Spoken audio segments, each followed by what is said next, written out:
క్రీస్తు సంఘములన్నయు మీకు వందనములు చెప్పుచున్నవి. Churches of Christ salute you. ప్రార్థన చేసుకుందాం.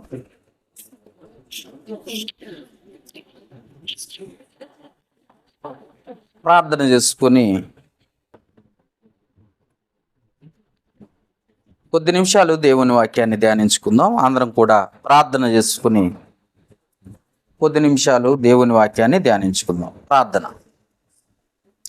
జీవం గల తండ్రి, కృప కలిగిన దేవ, మహోన్నతుడ, పరిశుద్ధుడ, పరమందాసీనుడు అయిన దేవ, మీకే స్తుతులు స్తోత్రాలు చెల్లిస్తున్నాం. మా తండ్రి, ఇప్పటి వరకు మేము పాడిన కొద్ది పాటల ద్వారా మా స్తుతులపై సింహాసనుడివై ఘనత పొందిన విధానమును బట్టి కృతజ్ఞతాస్తుతులు చెల్లిస్తున్నాము.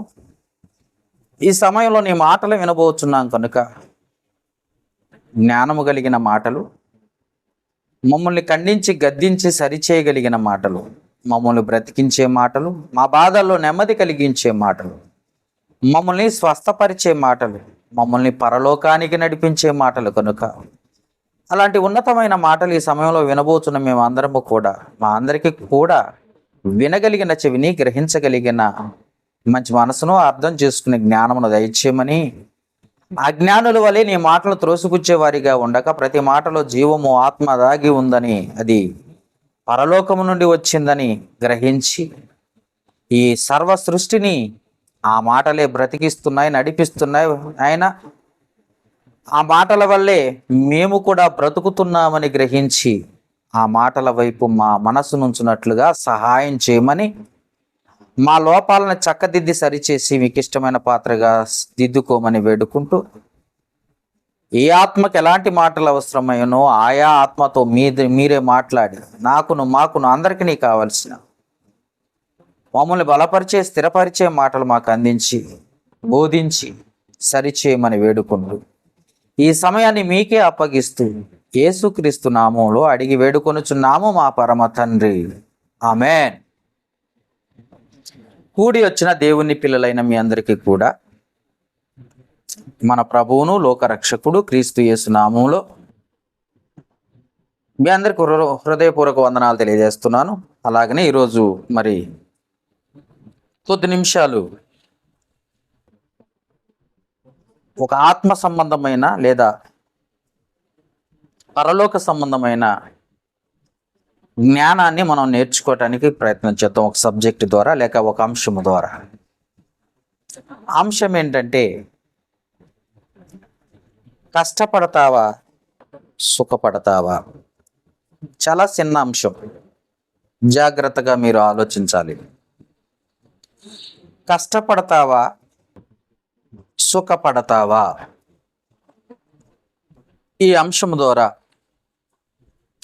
కొద్ది నిమిషాలు ప్రభు మాటలకి లోబడి, ప్రభు వైపు మనసు నుంచి ప్రభు సన్నిధిలో ఉన్నామని గ్రహించి ఆ మాటలను శ్రద్ధగా వినటానికి మీరు ప్రయత్నం చేయాలని కోరుకుంటున్నాను. అంశం ఏంటంటే, కష్టపడతావా, సుఖపడతావా? జాగ్రత్తగా వినండి. ఈ విషయాన్ని తెలుసుకునే ముందు, మనిషికి మరణించిన తర్వాత రెండు విషయాలు ఉన్నాయి అన్న సంగతి ప్రతి మనిషికి తెలియాలి, తెలుసుకోవాలి. చాలామందికి తెలుసు కూడా. మనిషి మరణించిన తర్వాతట రెండు విషయాలు ఉన్నాయన్న సంగతి ప్రతి మనిషి తెలుసుకోవాల్సిన అవసరత ఎంతైనా ఉంది. మనిషి మరణించిన తర్వాత రెండు విషయాలు ఉన్నాయట. ఒకటి ఆనందించే చోటు, సంతోషించే చోటు. చనిపోయిన తర్వాత జరిగే సిచ్యువేషన్లో రెండు విషయాలు. ఒకటి ఆనందించే చోటు, రెండోది దుఃఖపడే చోటు, రెండోది దుఃఖించే చోటు. బాగా ఆలోచించండి. మనిషి మరణించిన తర్వాత రెండు విషయాలు ఉన్నాయి. చచ్చిపోయాడు, వాడు గాలిలో కలిసిపోయింది అని చెప్పకుండా అది మూర్ఖుడు మూర్ఖ ఆత్మ మాట్లాడే మాటలు అవి. కానీ మరణించిన తర్వాత రెండు విషయాలు జరుగుతాయి అన్న సంగతి రేపు ఆత్మహత్య చేసుకోవాలన్న ప్రయత్నం చేసే వాళ్ళకు కూడా ఇది ఒక పాయింట్, వ్యాలిడ్ పాయింట్. ఎందుకనంటే చాలా జాగ్రత్తగా ఆలోచిస్తే ఏదో తల్లిదండ్రుల మీద అలిగో, లేకపోతే నేను చదువుకున్న ఎగ్జామ్ రాసిన దాన్ని నేను ఫెయిల్ అయిపోయాననో, లేకపోతే నా పంట సరిగ్గా పంటలేదని సూసైడ్ చేసుకోవటమో, లేకపోతే ప్రియురాలు ఏదో చేసిందనో, లేకపోతే ఇంకొక రకంగా ఇంకా చాలా రకాలు ఉన్నాయి. ఇలా చేసుకునే వారికి రెండు విషయాలు తెలియాలి. లేదా మంచిగా బ్రతికి మరణించిన వారికైనా రెండు విషయాలు తెలియాలి. ఏది జరిగినా మరణించిన తర్వాత రెండు విషయాలు ఉన్నాయన్న సంగతి ప్రతి మనిషి తెలుసుకోవాల్సిన అవసరత కలిగి ఉంది. ఆ మరణించిన తర్వాత ఏం జరుగుతుంది అని అడిగితే లోకంలో ఏ గ్రంథము చెప్పంది, పరిశుద్ధ గ్రంథం మాత్రమే చెప్తుంది. రెండు విషయాలు ఉన్నాయి అని చెబుతూ, ఒకటి ఆనందించే చోటు ఒకటి ఉంది, సంతోషించే చోటు ఒకటి ఉంది. రెండోది దుఃఖించే చోటు, దుఃఖపడే చోటు ఒకటి ఉంది. దాన్నే బైబిల్ భాషలోనేమో పరలోకం అంటారు ఆనందించే చోటుని, దుఃఖించే చోటు లేదా దుఃఖపడే చోటునేమో నరకం అంటారు. ఇంకా హైందవ సోదరులు చెప్పుకునే విధంగా మాట్లాడితే మరి ఆ సోదరులు ఏమంటారంటే, ఒకటేమో స్వర్గము అంటారు, రెండోది వారు కూడా నరకమే అంటారు. ఏది ఏమైనా మరణించిన తర్వాత రెండు విషయాలు, రెండు స్థలాలు ఉన్నాయి. రెండు స్థలాల్లో ఒకటి ఆనందం కనపడే చోటు, ఒకటి దుఃఖపడే చోటు ఒకటి ఉంది. వీటిని గూర్చి కృత నిబంధనలో చాలాసార్లు చెప్పబడ్డ మాటను మనం చాలాసార్లు చూస్తూ ఉంటాం. కృత నిబంధనలో చాలాసార్లు చెప్పబడ్డ మాటను మనం చూడగలం. అది ఒకసారి యెషయా గ్రంథానికి వెళ్ళొద్దామా? యెషయా గ్రంథానికి వెళ్తే కూడా చెప్పబడ్డ మాట మనము చూద్దాం ఒకసారి. పరిశుద్ధ గ్రంథంలో నుండి యెషయా గ్రంథము లాస్ట్ చాప్టర్ 66వ అధ్యాయము 24వ వచనం. యెషయా గ్రంథము 66వ అధ్యాయం 24వ వచనం. వారు పోయి నా మీద తిరుగుబాటు చేసిన వారి కళేబరములు తేరి చూసెదరు. వాటి పురుగు చావదు, వాటి అగ్ని ఆరిపోదు, అవి సమస్త శరీరులకు హేయముగా ఉండును అని ఇక్కడ చెప్పబడ్డది. అలాగనే మార్కు సువార్త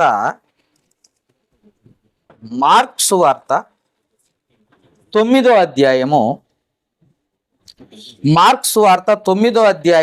48వ వచనము యేసు ప్రభువు చెబుతున్న మాట కూడా చూద్దాం. మార్కు సువార్త 9వ అధ్యాయం 48వ వచనములో, నరకమున వారి పురుగు చావదు, అగ్ని ఆరదు అన్నమాట మనం చూస్తున్నాం. అంటే వీటిని గూర్చి కృత నిబంధనలో చాలాసార్లు చెప్పినా మనం రెండు విషయాలను మాత్రమే జ్ఞాపకం చేసుకున్నాం, రెండు వచనాలను మాత్రం జ్ఞాపకం చేసుకున్నాం. అంటే ఒక రెండు ప్రాంతాలు, రెండు ప్రదేశాలు, రెండు స్థలాలు, ఒకటి సంతోషించేది, ఒకటి దుఃఖపడేది, ఒకటి పరలోకం, రెండోది నరకం. వీటిని గూర్చి బైబిల్ చెబుతున్నా వినకుండా నిర్లక్ష్యం చేసేవాళ్ళు చాలామంది క్రైస్తవుల్లోనే ఉన్నారు. మొన్న ఒక అతను పోస్ట్ పెట్టాడు ఫేస్బుక్లో,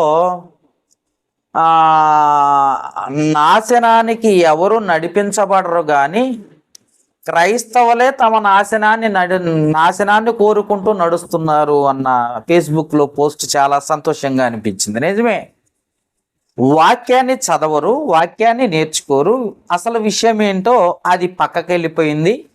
దేవుడు చెప్పిన విషయం మనుషులు చెప్పే మాటలకి మాత్రము ఆ మాయ మాటలు ఏవైతే ఉన్నాయో వాటిని చాలా ఇష్టంగా ఆస్వాదిస్తూ ఉంటారు ఆ మాటలు. అందుకే చెప్తున్నా ఈ విషయాలని. రెండు విషయాలు ఉంటాయి మరణించిన. ఆ రెండు విషయాలు, రెండు స్థలాలు, ఆ రెండు స్థలాల గురించి మనం తెలుసుకుంటున్నాం. క్రీస్తు రెండవ రాకడలో మనతో పాటు ప్రకృతికి కూడా మరణం వస్తుందట. బాగా గుర్తుపెట్టుకోండి, మనకే మరణం కాదు, ప్రకృతి కూడా చచ్చిపోద్దని చెప్తున్నాడు. చూడండి ఒకసారి ఆ మాట కూడా. పేతురు రాసిన 2వ పత్రిక 3వ అధ్యాయము, పేతురు రాసిన 2వ పత్రిక 3వ అధ్యాయము 10వ వచనము 11, 12 చదివితే, మరణం అనేది ప్రకృతికి ఉందా అంటే ప్రకృతికి కూడా మరణం ఉంది అని చెప్తుంది ఆ మాట. చదువుదాం మాట, 10వ వచనం. అయితే ప్రభు దినము దొంగ వచ్చినట్లు వచ్చును, ఆ దినమున ఆకాశములు మహాధ్వనితో గతించిపోవును, పంచభూతములు మిక్కటమైన వేండ్రముతో లయమైపోవును, భూమియు దాని మీదనున్న కృత్యములు కాలిపోవును, ఇవన్నీ ఇట్లు లయమైపోవునవి గనుక ఆకాశములు రగులుకొని లయమైపోవునట్టి, పంచభూతములు మహావేంద్రముతో కరిగిపోవునట్టి దేవుని దినపు రాకడ కొరకు కనిపెట్టుచు దానిని ఆశతో అపేక్షించుచు మీరు పరిశుద్ధమైన ప్రవర్తనతోను భక్తితోను ఎంతో శ్రద్ధ గలవారై ఉండవలెను అన్న మాటను చూస్తున్నాం. అంటే ప్రకృతి కూడా మరణం ఉందా అంటే ప్రకృతి కూడా చచ్చిపోతుందని చెప్తుంది బైబిల్. అర్థమైందా? మీరు అర్థం చేసుకోవాలి. మనిషికి మరణం ఉంది, ప్రకృతికి కూడా మరణం ఉంది. దేవుని కొరకు బ్రతికితేనేమో పరలోకం, బ్రతకకపోతేనేమో బాధ ఉంది. బాగా గుర్తుపెట్టుకోండి, మరణం అనేది అందరికీ తథ్యం, మరణం అనేది అందరికీ వస్తుంది. కానీ దేవుని కొరకు బ్రతికితేనేమో పరలోకము, బ్రతకకపోతే ఎంతో బాధ ఉంటుందని బైబిల్ చెప్తుంది. అందుకే దేవుడు మీ మరణాన్ని చూడలేక బోధిస్తూ హెచ్చరిస్తూ చాలాసార్లు యేసుక్రీస్తు ద్వారా మనల్ని హెచ్చరించినట్లుగా మనం చూడగలం. తండ్రి అయిన దేవుడు పాత నిబంధనలో హెచ్చరించాడు, కుమారుడైన యేసుక్రీస్తు క్రొత్త నిబంధనలో హెచ్చరించాడు. ఎందుకంటే ఆ భయంకరమైన బాధను చూడలేక తండ్రి ఎన్నోసార్లు హెచ్చరించినా భూమి మీద ఉన్న క్రైస్తవులు అనబడేవారు లేదా దేవుని బిడ్డలు అనబడేవారు ఇంకా దాన్ని నిర్లక్ష్యం చేసేవారిగానే ఉంటున్నారు. అందుకే చాలా చాలా క్షుణ్ణంగా ఆలోచించితేనే తప్ప మరణము తర్వాత ఏం జరుగుతుందో అర్థం కాదు. మరణం రాలేదు గనుక బ్రతుకుతున్నాం గనక మన ఇష్టం అనుకుంటే కాదు, కానీ మరణము తర్వాత ఏం జరుగుతుందో ఈ బ్రతికే దినాలే లెక్కిస్తాయి అన్న సంగతి మనం ఆలోచించాల్సిన అవసరం ఉంది. అంతేకాక మన పిల్లలు ఎన్నిసార్లు దేవుడు చెప్పినా మనం వింటలేదు కనుక మనం ఒకసారి ఉదాహరణకు తీసుకుంటే, మన పిల్లలు మన మాట వినకపోతే కోపం వస్తుందా రాదా అంటే వస్తుంది. మరి దేవునికి కూడా కోపం వస్తుందా అంటే దేవునికి కూడా వస్తుంది. మన పిల్లలు మన మాట వినకపోతేనే మనకు కోపం వచ్చినప్పుడు దేవుడు ఎన్నిసార్లు గద్దించినా ఎన్నిసార్లు హెచ్చరించినా, బాబు నరకం ఉంది, దయ్యాలు వాటిని చూసి ఆ స్థలాన్ని చూసే భయపడుతున్నాయి అని ఎన్నిసార్లు చెప్పినా వినకపోతే మరి దేవునికి కూడా అంతే కదా. ఆలోచించండి. మనల్ని దేవుడు ప్రేమించాడు, అడగక ముందే అన్నిటినీ సమకూర్చాడు. సమస్తాన్ని మనల్ని ప్రేమించిన దేవుడు, ఎందుకంటే మన కన్న తండ్రి అయిన దేవుడు కనుక మనం అడగక ముందే అన్నిటినీ సమకూర్చాడట దేవుడు. మనం ఎక్కడుంటాం అన్నదాన్ని బట్టి ఆలోచిస్తే మనకు ఒక భూమి అవసరం అనుకున్నాడట దేవుడు. నా పిల్లలు ఏమి తింటారు అని ఆలోచించినప్పుడు వారికి కాయలు, ఫలాలు, పండ్లు, అంతేకాదు గాలి, నీరు, సముద్రాలు, మైదానాలు, పీట అండి అనేక రకాల పర్వతాలు అన్నిటినీ సమస్తమును సృజించాడట. ఏది అడగక ముందే. మన దేవుడు, మన తండ్రి, మనల్ని ప్రేమించిన మన కన్న తండ్రి అయిన దేవుడు ఇవన్నీ మనకు సమకూర్చావు. కానీ దేవుని కొరకు నిలబడకపోతే, దేవుని కొరకు బ్రతకకపోతే బాధాకరమైన స్థలంలోకి వెళ్ళిపోతావు. దేవుని కొరకు బ్రతికితేనే పరలోకానికి వెళ్ళిపోతావు. ఈ భూమి ఎప్పటికీ శాశ్వతము కాదు. ఈ భూమి ఎప్పటికీ శాశ్వతం కాదు. నువ్వు కట్టుకున్న ఇల్లు శాశ్వతము కాదు. నువ్వు కొనుక్కున్న బంగారము శాశ్వతం కాదు. ఏదో ఒక రోజు మరణము నిన్ను పిలుస్తుంది. పిలిచినప్పుడు సమస్తాన్ని విడిచిపెట్టి వెళ్ళిపోవాలి. అది దేన్ని బట్టి? బ్రతికి ఉన్న దినాల్లో దేవుని కొరకు బ్రతికావా, నీ కొరకు బ్రతికావా అన్న దాన్ని బట్టే ఉంటుంది శిక్ష.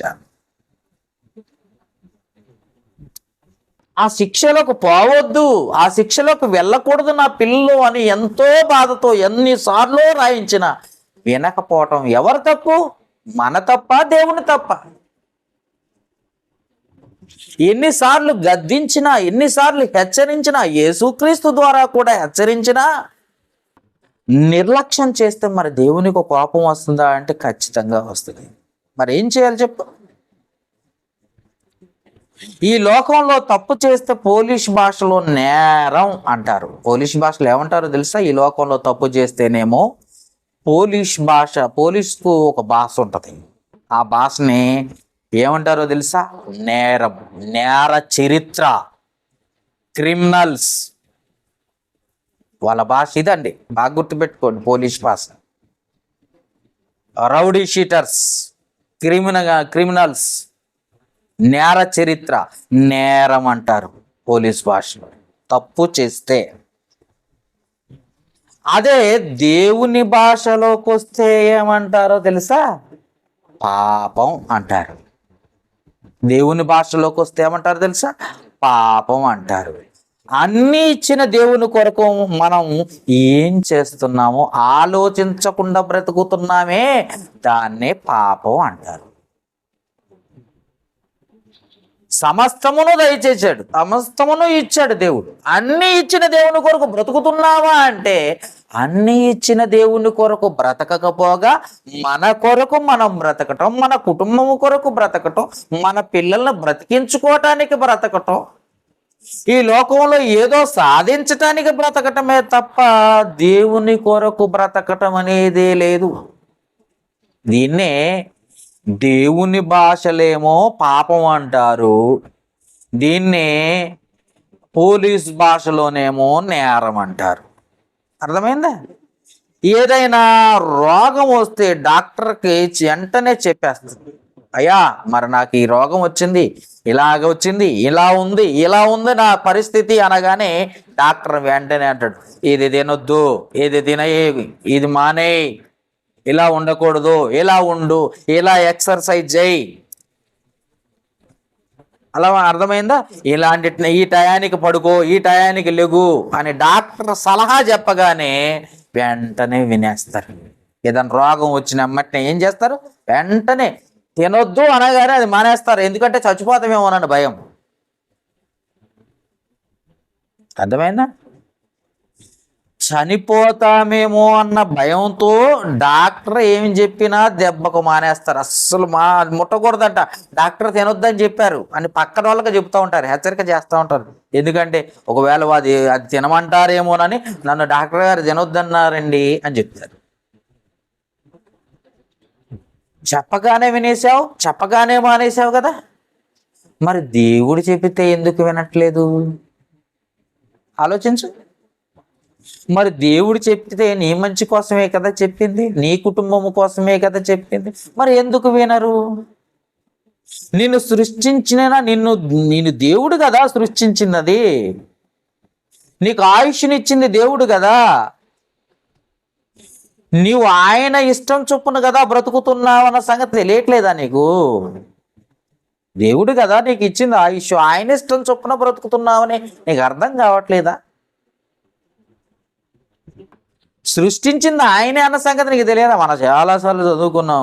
100వ కీర్తన మరొకసారి చదువుకుందాం, గుర్తు చేసుకోవడంలో తప్పేం లేదు. మరొకసారి ఆ 100వ కీర్తన 3వ వచనాన్ని చదువుదాం. ఎందుకనంటే మనకు అది అవసరం ఈ సమయంలో. కీర్తనల గ్రంథము 100వ కీర్తన 3వ వచనం, 100వ కీర్తన 3వ వచనం. యెహోవాయే దేవుడని తెలుసుకొనుడి, ఆయనే మనల్ని పుట్టించెను, ఆయనే మనల్ని పుట్టించెను అంటున్నాడు. మనము ఆయన వారము. మనం ఎవరము అంటే ఆయన వారము. మనము ఆయన ప్రజలము, ఆయన మేపు గొర్రెలము అని రాయబడింది. మనం ఎవరు అంటే మనల్ని సృష్టించింది ఆయన, మనకు ఆయుష్నిచ్చింది ఆయన, ఆయనకి ఇష్టమైనట్టుగా మనం బ్రతకాలని ఆయన ఆయుష్ ఇస్తే మనకు నచ్చినట్టు బ్రతికి డాక్టర్ గారు చెప్పారని మానేస్తున్నావు, కానీ దేవుడు చెప్పాడని మానేయట్లేదేంటి? దేవుడు చెప్తే వినరా? డాక్టర్లు చెప్తే వింటారా? ఒకసారి ఆలోచించండి. అందుకే యేసు ఇవన్నీ ఎంత చెప్పినా వినట్లేదని యేసు ఒక యథార్థమైన సంఘటన గూర్చి చెప్పాడట. ఒక యథార్థమైన సంఘటనను గూర్చి యేసు క్రీస్తు బోధించాడట, చెప్పాడట. ఇది ఎప్పుడు చెప్పాడు తెలుసా? క్రీస్తు శకము దాదాపు 2000 సంవత్సరాల క్రితం చెప్పాడట ఈ మాట. ఇది జరిగింది, ఫలానా ఫలానా జరిగింది, ఆలోచించండి అని చెప్పాడట. ఎందుకంటే ఎంత చెప్పినా దేవుడు చెప్పినా వింటం లేదు, కానీ మనుషులు చెప్తే వింటున్నారు. వారు ఈ లోకం నిజం అనుకుంటున్నారు, ఇది శాశ్వతం కాదన్న సంగతి వారికి అర్థం కావట్లేదు. కనుక యేసు ప్రభు ఉపమాన రీతిగాను ఒక నిజమైన సంఘటనను, యథార్థమైన సంఘటనను చెప్పినా వింటారేమో అన్న ఆలోచనతో ఒక సంగతి చెప్పాడట. అది జరిగి దాదాపు ఇప్పటికీ 3520 సంవత్సరాల క్రితం జరిగిందట. ఇప్పుడు కాదు, యేసు ప్రభు కాలానికే అంతకాలం అయింది అది జరిగిందట. అది ఏంటి అన్నది మనం ఆలోచించగలిగితే, ఏం చెప్పాడు అని మనం ఆలోచించగలిగితే, లూకా సువార్త 16వ అధ్యాయము 19వ వచనాన్ని మనము జాగ్రత్తగా మనం పరిశీలిద్దాం. లూకా సువార్త 16వ అధ్యాయము 19వ వచనాన్ని మనం పరిశీలిద్దాం. ధనవంతుడు ఒకడు ఉండెను. అతడు ఉదారంగు బట్టలో సన్నపు నార వస్త్రములను ధరించుకొని ప్రతి దినము బహుగా సుఖపడుతున్నాడట. వాడు ఏం చేస్తున్నాడు తెలుసా? ధనవంతుడు ఒకడు ఉన్నాడట. వాడు ఉదారంగు వస్త్రములు ధరించుకున్నాడట, సన్నపు నార వస్త్రాలు ధరించుకొని ప్రతి దినము బహుగా సుఖపడుచుండువాడు. తినటం పడుకోవటమే వాడి పని, డ్యూటీ, సుఖం. ఏమనంటే ఆరోగ్యం బాగలేదు, ఏమనంటే ఇక నాకు టైం లేదు, నాకు పని లేదు, బాగా సుఖం అంటాయి. ధనవంతుడు ఒకడు ఉన్నాడు, వాడు మంచి వస్త్రాలు. ఎలాంటి వస్త్రాలు? రంగు ఏంటి అని అడిగావు అనుకో, పరలోకంలో ఉన్న దేవుడికి మనం వేసుకున్న బట్టల రంగు తెలుసా అండి? భలేగున్నారు అని అంటున్నావేమో. పరలోకపు తండ్రికి నువ్వు ప్రతిరోజు వేసుకునే బట్టల రంగు తెలుసు. చూస్తున్నాడు, ఎంత దగ్గర నుండి చూస్తున్నాడో చూసుకో. మరి ఎంత దగ్గర నుండి చూస్తే నీ రంగు, నువ్వు వేసుకున్న బట్టల రంగు అర్థమవుద్దో తెలుసా? అంటే 1 కిలోమీటర్ ముందు, 1 కిలోమీటర్ ఏందండి, 1 అర కిలోమీటర్ నుండి చూస్తే నువ్వు వేసుకున్న బట్టల రంగు చెప్పమంటే చెప్పలేము. పోనీ ఈ బజార్లో ఉన్నవాడు అవతల బజార్లో ఉన్నవాడి బట్టలు ఏ రంగు వేసుకున్నాడో చెప్పమంటే కూడా చెప్పలేము. కానీ పరలోకపు తండ్రి ఏం చేశాడో తెలుసా? భూమి మీద ధనవంతుడు వేసుకున్న వస్త్రపు రంగు కూడా చెప్తున్నాడు. ఏమని, ఏ రంగు, ఎలాంటి రంగు వేసుకున్నాడట? రంగు బట్టలను, సన్నపు నార వస్త్రములను ధరించుకున్నవాడు ధనవంతుడి బట్టల రంగుతో సహా చెబుతున్నాడంటే దేవుడు నిన్ను చూడటం లేదనుకుంటున్నావేమో. నీ బ్రతికేంటో, నీకు ఎలా బ్రతుకుతున్నావో దేవుడికి కనపడటం లేదు గనక ఎలా బ్రతికినా సరిపోతుందనుకుంటున్నావేమో. జాగ్రత్త. ఎందుకనంటే జకర్యా గ్రంథము తీయండి. ఎందుకనంటే జకర్యా గ్రంథము 4వ అధ్యాయము 10వ వచనం చదివితే ఎందుకో తెలిసింది. ఎందుకంటే ఆయన కను దృష్టి ఎలా ఉందో చూద్దాం. చూద్దామండి ఒకసారి. జకర్యా గ్రంథము 4వ అధ్యాయము 10వ వచనం చదువుతున్నాను. కార్యములు అల్పములై ఉన్నను కాలమును తృణీకరించిన వాడెవడు? లోకమందంతట సంచారము చేయు యెహోవా యొక్క 7 నేత్రములు జెరుబ్బేలు చేతిలో ఉండు నూలుగుండును చూసి సంతోషించును. జెరుబ్బేలు చేతిలో ఉన్న నూలుగుండు యొక్క రంగు కూడా చూస్తున్నాడట దేవుడు. చేతిలో ఉన్న దారం ఏ రంగులో ఉందో ఏంటో అన్నది కూడా చూస్తున్నాడంటే మన బట్టలు చుట్టలేదు, మన రంగు చుట్టలేదు అనుకోవటం పొరపాటు. బట్టల రంగును గూర్చి కాదు, దారం రంగు కూడా, నూలు రంగు కూడా చూస్తున్నాడట. ఎందుకంటే ఆయన చెబుతాడు, లూకాసు వార్త 12వ అధ్యాయము 2వ వచనం 2-3 వచనాల్లో చెప్తాడు. ఆయన ఏమనంటాడో తెలుసా? మరుగైనదేదియు బయలుపరచబడకపోదు, రహస్యమైనదేదియు తెలియబడకపోదు. అంటే మరుగు అన్నది ఆయన ముందు చెయ్యలేవు. మరుగు చేసి ఏదైనా చెయ్యొచ్చు అని అనుకుంటున్నావేమో కానీ ఏమీ చెయ్యలేవు. ఆయనకి సమస్తమును కనబడుతుంది, ఆయన సమస్తమును చూస్తున్నాడు.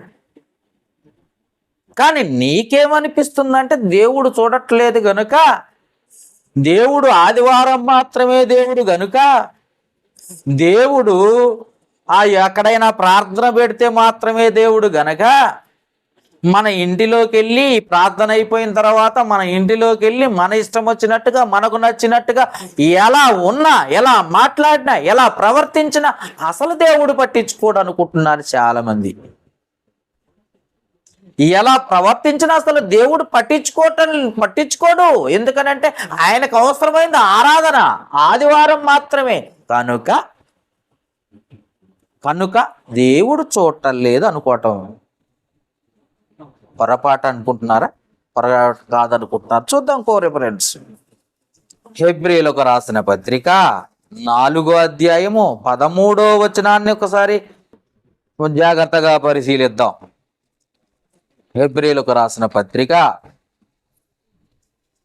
4వ అధ్యాయము 13వ వచనం. మరియు ఆయన దృష్టికి కనపడని స్పష్టము ఏదియూ లేదు,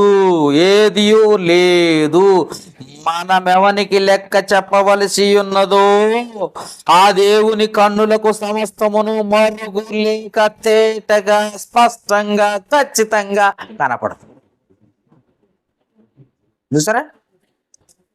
ధనవంతుడు వేసుకున్న ఉదారంగు రంగుతో సహా చెబుతున్నాడంటే, నిన్నటి శనివారం దినమందు నువ్వు ఏ బట్టలు వేసుకున్నావు, ఏం మాట్లాడావు, ఎక్కడ కూర్చున్నావు, ఎక్కడ లేచావు, ఎలాగూ ప్రవర్తించావు, ఎలాగూ ఆలోచించావో సమస్తమును దగ్గరుండి చూస్తున్నాడట. దగ్గరగా చూస్తున్నాడు. ఇంకా చెప్పాలండి, దగ్గరుండి చూస్తున్నాడు, దగ్గరగా చూస్తున్నాడు. నువ్వు ఎలా తప్పించుకుంటావు చెప్పు? అందుకే దేవుడు నిన్ను ఎన్నిసార్లు హెచ్చరించినా, ఎన్నిసార్లు గద్దించినా నీకేమనిపిస్తుందంటే ఆదివారం దేవుడు అనుకుంటున్నావు. నువ్వు ఆదివారం మాత్రమే దేవుడు అనుకుంటున్నారు చాలామంది. ఇంకొక రెఫరెన్స్ ఇస్తాను చూడండి ఒకసారి. ఇంకో రెఫరెన్స్ సామెతల గ్రంథము 15వ అధ్యాయము 3వ వచనం. సామెతల గ్రంథము 15వ అధ్యాయము 3వ వచనం మీరు జాగ్రత్తగా మరి పరిశీలిద్దాం. సామెతల గ్రంథము 15వ అధ్యాయం 3వ వచనం. యెహోవా కన్నులు ప్రతి స్థలం మీద ఉండును. ప్రతి స్థలం, 4 గోడల మధ్యన, లేకపోతే ఇంకెక్కడైనా బాత్రూంలోనా, లేకపోతే కనపడని స్థలంలోనా, కనపడని అరణ్య ప్రాంతంలోనా, మైదానాల్లోనా, కనపడని ఎవ్వరు లేని ప్రాంతంలోనా, ప్రతి స్థలంలో ఉన్నాయి. ప్రతి స్థలంలో నిన్ను చూస్తున్నాయి. బాగా ఆలోచించండి. ఏదో ఆ గోదావరి ఒడ్డుకో, లేకపోతే ఆ కృష్ణా నది ఒడ్డుకో, లేకపోతే ఆ పెన్నా నది ఒడ్డుకో, ఆ తుంగభద్ర నది ఒడ్డుకో ఎవరు లేరు కదా. లేకపోతే ఆ పబ్బుకో, లేకపోతే మరొక చోటకో మన వాళ్ళు ఎవరు లేరు కదా, మన సంఘస్థులు. అంతే కదా. మన ఫ్రెండ్స్తో ఎలా తిరిగినా బయట మన సంఘస్థులు లేనప్పుడు, మన సంఘం కాని ప్రాంతానికి వెళ్ళి తిరిగినప్పుడు కొంతమంది ఉంటారు. ఇక్కడ మన సంఘం ఉంది కనుక, ఇక్కడ మన సంఘస్థులు చూస్తారు గనక వేరే ప్రాంతానికి వెళ్ళి ఎలా తిరిగినా, ఎలా ఎంజాయ్ చేసినా, ఒక ఆయన గ్లాసు పట్టుకొని మందు తాగుతున్నాడు మంచి పడవలో కూర్చున్నా, మొన్న మధ్య చూస్తున్నాం. పాల్ దినకరన్ గారని ఒక ఆయన ఉన్నాడులే మద్రాసులో, అంతేనా. ఫ్యామిలీ మొత్తం చక్కగా రిలాక్స్ అవుతున్నారు, ఈయన గ్లాస్ పట్టుకున్నాడు. ఎవరు వీడియో తీశారో పాపం, పొట్టుకు నన్ను వీడియో తీశారు, సోషల్ మీడియాలోకి వచ్చింది. ఏమనుకుంటున్నారట చాలా మంది, ఏమనుకుంటున్నారు, ఎవరు చూడటం లేదు. ఎవరైనా చూడటానికి మన సంఘస్థులో మన వాళ్ళు ఇక్కడ లేరు కదా, ఇక్కడ లేరు కాబట్టి, ఇక్కడ చూడటం లేదు కాబట్టి వేరే ప్రాంతానికి వెళ్ళిపోయామనుకో ఇంకా హ్యాపీ. మన ప్రవర్తన ఎవరు తెలియదు, మనం ఏంటో ఎవరికి తెలియదు, మనం ఎలా ఉంటున్నాము ఎలా ప్రవర్తిస్తామో అక్కడ ఉన్న వాళ్ళు ఎవరికి తెలియదు కాబట్టి ఎంజాయ్ చేద్దాం. సంఘస్థులు యవనస్తులు కూడా ఉన్నారు, ఫ్రెండ్స్తో ఎక్కడికో వెళ్ళి అక్కడ బీరులు తాగుతున్నారట, బీరులు మందు. వాళ్ళు తిరిగి వచ్చినప్పుడు మళ్ళీ సంఘంలో చక్కటి పాటలు పాడుతున్నారు.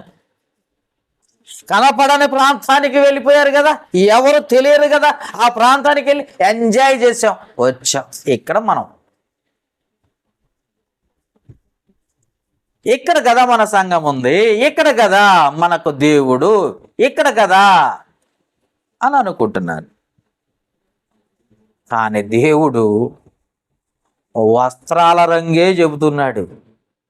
ఆ బట్టలు ఏ టైపులో ఉన్నాయి, సిల్కా లేకపోతే కాటనా, నార వస్త్రాలా, ఏ రంగు వస్త్రాలు ధరించుకున్నాడో, ఎలాంటి బట్టలు వేసుకున్నాడో కూడా చెబుతున్నాడంటే ఎంత దగ్గరగా చూస్తున్నాడు నీ దేవుడు. అందుకే ఏమంటున్నాడు, మళ్ళీ ఒకసారి చదువు. సామెతల గ్రంథం 15:3 యెహోవా కన్నులు ప్రతి స్థలం మీద ఉండును, చెడ్డవారిని మంచివారిని అవి చూచుచుండును అన్నాడు. అంటే నన్ను చూడటం లేదు, నన్ను ఎవరు పట్టించుకోవటం లేదు కనుక నేను ఎంజాయ్ చేస్తానంటే కుదరదు. అందుకే ఏమంటున్నాడు, ధనవంతుడు ఒకడు ఉన్నాడు, వాడు ఎలాంటి బట్టలు వేసుకున్నాడు, అతడు ఉదారంగు బట్టలను సన్నపు నారవస్త్రములు ధరించుకొని ప్రతి దినము బహుగా సుఖపడుతున్నాడు అంటాం కాదు, బహుగా సుఖపడుతుండేను. దేవుడు ఎంత దగ్గరగా చూస్తున్నాడో వాడికి తెలియదు. ఈరోజు చాలా మంది క్రైస్తవులకు తెలియదు. ఆ తర్వాత ఏం జరిగిందట, 20వ వచనం. లాజరు అని ఒక దరిద్రుడుండెను, వాడు కురుపులతో నిండిన వాడై ధనవంతుని ఇంటి వాకిట పడి ఉండే, అతని బల్లా మీద నుండి పడు రొట్టె ముక్కలతో ఆకలి తీర్చుకొనగోరెను అన్నాడు.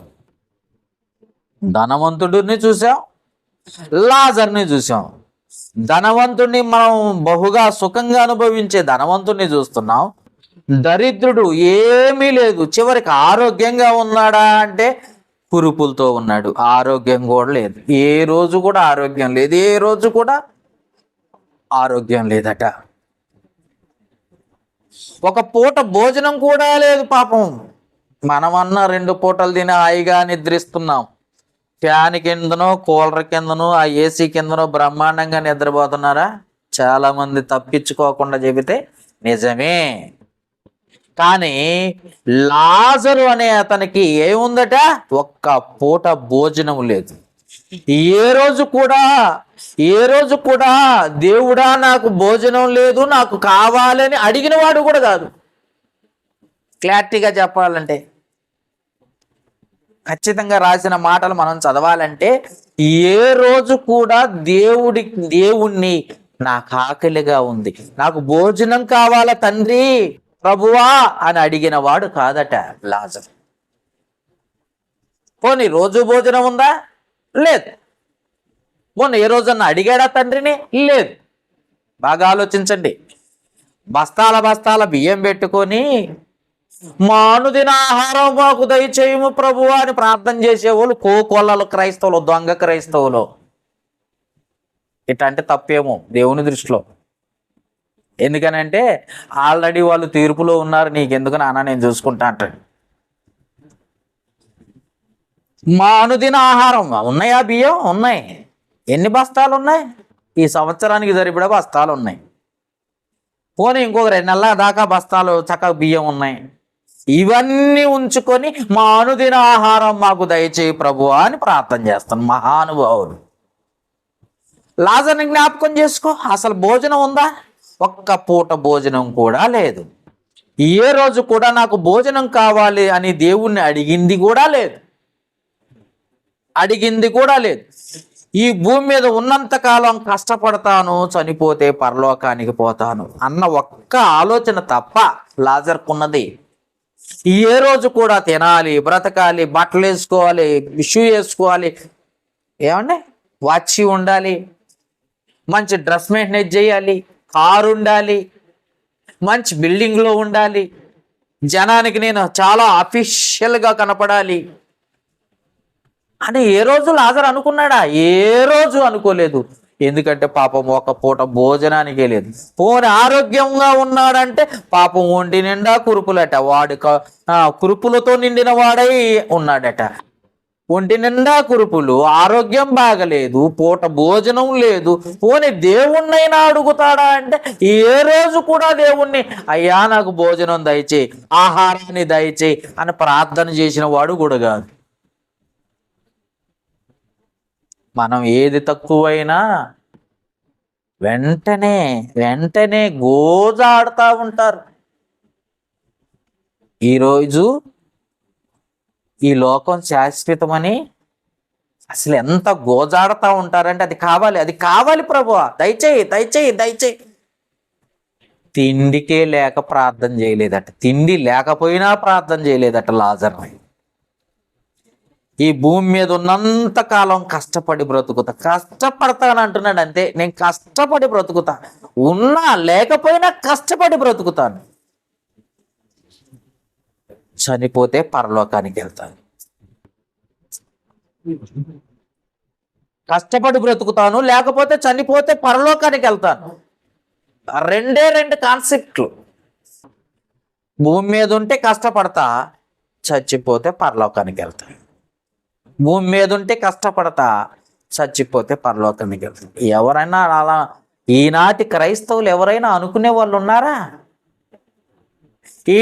ఈనాటి సేవకులు ఎవరైనా అలాంటి వారు ఉన్నారా? సంఘాలను చూపించే దోచుకునే సేవకులు ఎక్కువైపోయారు. విభ్రాంతిలోకి నెట్టేసే గారడి సీమోన్ లాంటి సేవకులు ఎక్కువైపోయారు. ఎందుకంటే డబ్బు కోసం జనాన్ని పోగు చేసుకొని ఎక్కడెక్కడో చూపించి డబ్బులు సంపాదించుకునే సేవకులు ఎక్కువైపోయారు. సంఘానికి వచ్చే విశ్వాసులకేమో కాళ్ళకు చెప్పులు లేవు, సరైన బట్టలు లేవు. కానీ సేవకుడు మాత్రం దాదాపు ₹1,00,00,000 కారు, మంచి బిల్డింగ్. ఏమన్నా అంటే దేవుడే ఇచ్చాడన్న పేరు. మరి లాజరుకి ఇవ్వలేదేంటి దేవుడు? ఎవరైనా ప్రశ్నిస్తారా? పోని అంటే సేవకుణ్ణి అడగకూడదు, ప్రశ్నలు వేయకూడదు అని చెప్తారే, మరి లాజరు అడగలేదేంటి? లాజరుకి ఇవ్వలేదేంటి దేవుడు? లాజరు బ్రతకలేదా దేవుని కోసం?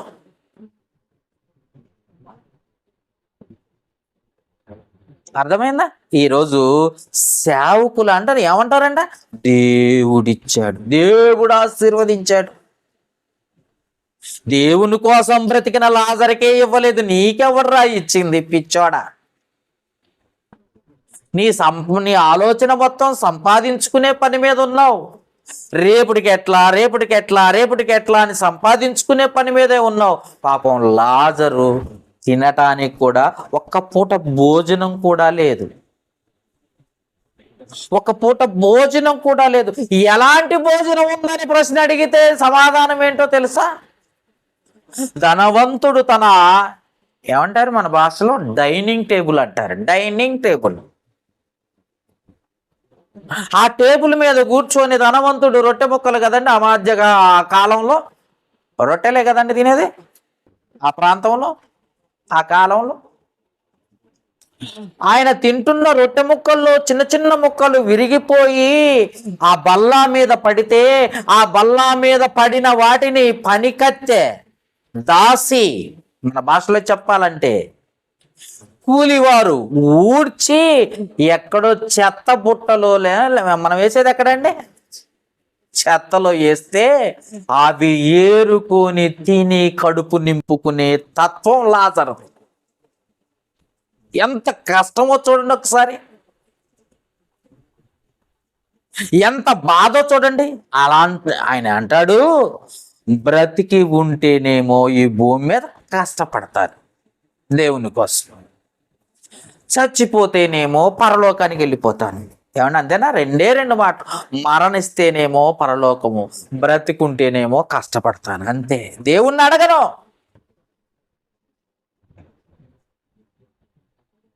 అడగాల్సిన అవసరం కూడా లేదు. దేవుడు కావాలనుకుంటే ఇస్తాడు, వద్దనుకుంటే ఆగిపోతాడు, అంతే. ఏమండి, అడిగుడి మీకు ఇయ్యబడును అని రాయబడింది కదండి. ఏం అడగమన్నాడో వీడికి తెలియదు, ఏం అడుగుతున్నాడో వాడికి తెలియదు.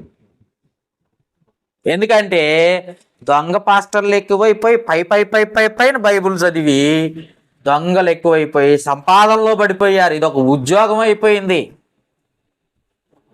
పాస్టర్తనం అంటేనే ఒక ఉద్యోగం. ఎందుకంటే అలా ఉద్యోగం ఎట్టా గవర్నమెంట్ ఉద్యోగం రాలేదు, వాడు చదువులు సరిగ్గా లేదు. ఒక సంచి ఒకటి, ఒక బ్యాగ్ ఒకటి, లేదా ఒక బైబిల్ ఒకటి పట్టుకోవటం, రోడ్ల మీద పట్టడం. నేను పాస్టర్ అంటే నేను పాస్టర్. అడుగుడి ఇయ్యబడును అన్నాడు కదా, మీరు భలేగున్నారు, అడగొద్దంటున్నారేంటండి అని అడిగితే యాకోబు రాసిన పత్రికలో ఏం అడగమన్నాడో చెప్తున్నాడు. అది చదవడాడు, ఏమి అడగమన్నాడో చెప్తున్నాడు. చూడండి ఒకసారి, యాకోబు రాసిన పత్రిక 4వ అధ్యాయము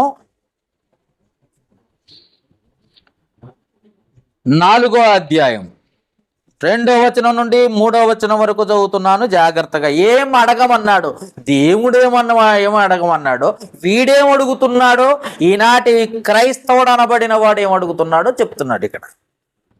మీరు ఆశించుచున్నారు గాని మీకు దొరకట్లేదు, నరహత్య చేయుదురు, మత్సరపడుదురు గాని సంపాదించుకొనలేరు, పోట్లాడుదురు, యుద్ధము చేయుదురు గాని దేవుణ్ణి అడగనందున మీకేమీ దొరకదు. ఏం అడగమన్నాడు? 3వ వచనం, మీరడిగినను మీ భోగముల నిమిత్తము వినియోగించుటకై దురుద్దేశముతో అడుగుదురు గనుక మీకేమీ దొరకటం లేదు అన్నాడు. ఏం అడగాలో తెలుసా? దేవుణ్ణి సొలొమోను మహారాజు అడిగాడే, జ్ఞానం ఇమ్మని అది అడగాలి. పరలోకానికి చేరుకోవటానికి కావలసిన జ్ఞానం ఇమ్మని అడగాలి.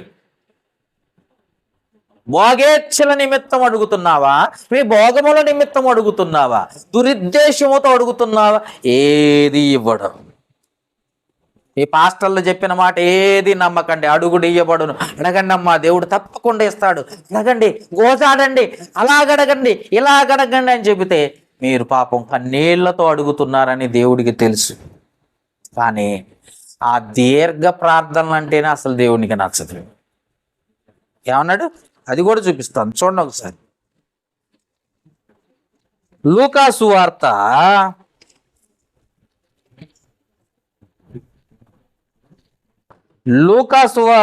20వ అధ్యాయం 47వ వచనంలో ఈ మాట చెప్తున్నాడు. జాగ్రత్తగా టిక్కు పెట్టుకోండి. వారెవరో తెలుసా?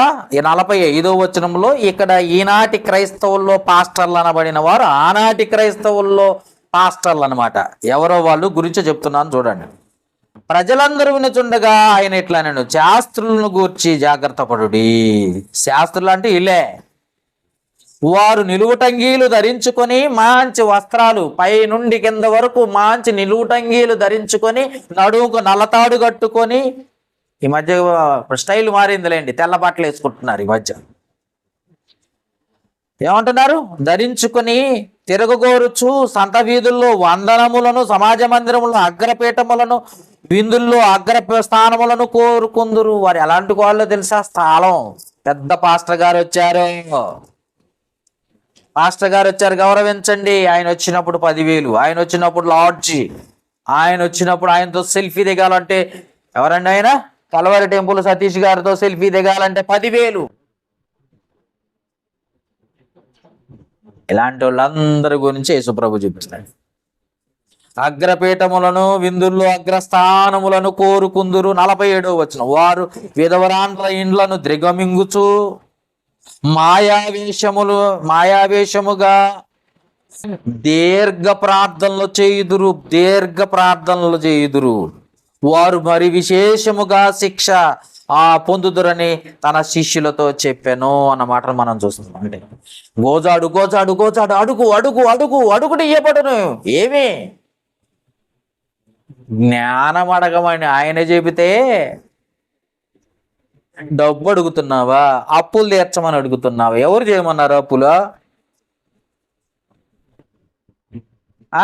ఎవరు చేయమన్నారు అప్పులు? తాగుడు మానిపించమని అడుగుతున్నావా? మా ఆయనకు తాగుడు మానిపించండి తండ్రి. ఏమన్నా పరలోక తండ్రి నీ భర్తకి ఏమన్నా తాగుడు నేర్పించాడా మానిపించటానికి?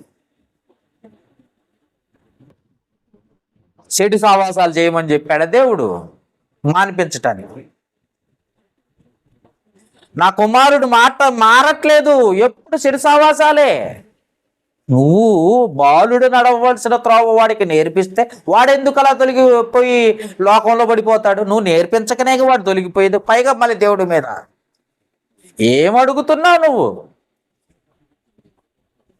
రోగాన్ని పెట్టిన దేవుణ్ణే రోగం తీసేయమని అడుగుతున్నావే.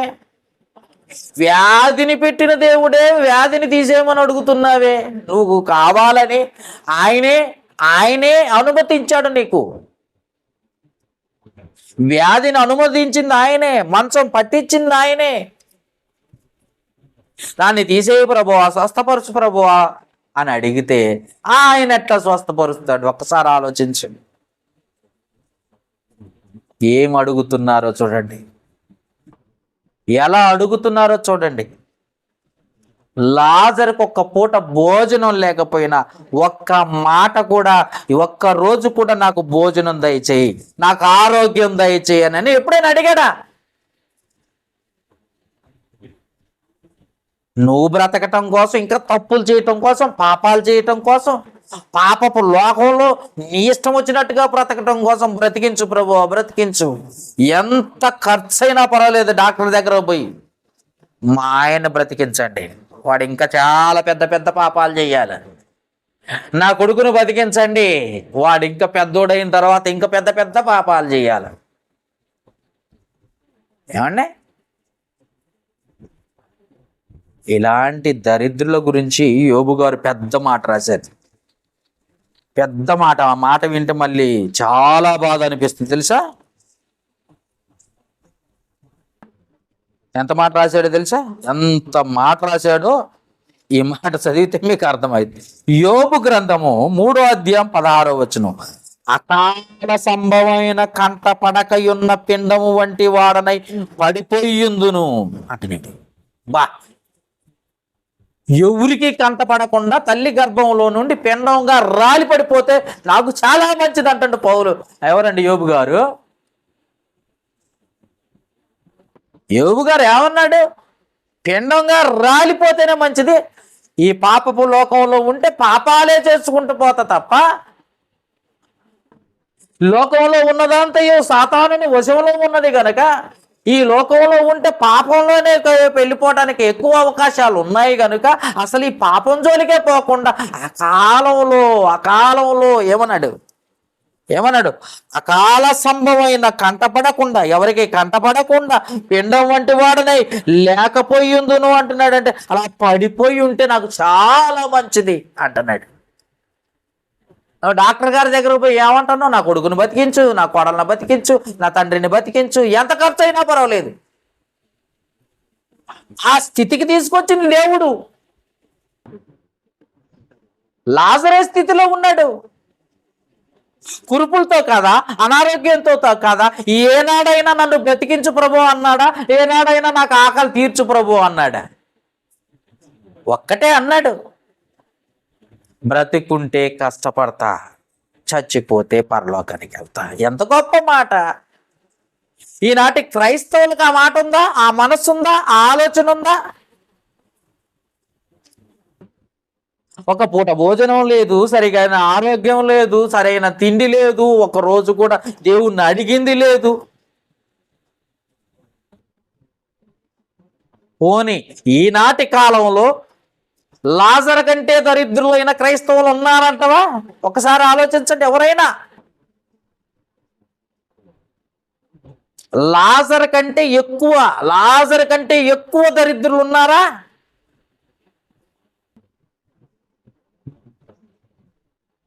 లాజర్ లాంటి దరిద్రులు ఉన్నారా? పోనీ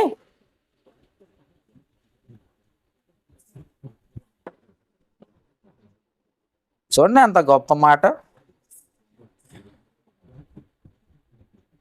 లాజర్ లాంటి వాళ్ళే లేరు, హాయిగా బ్రతుకుతున్నారు.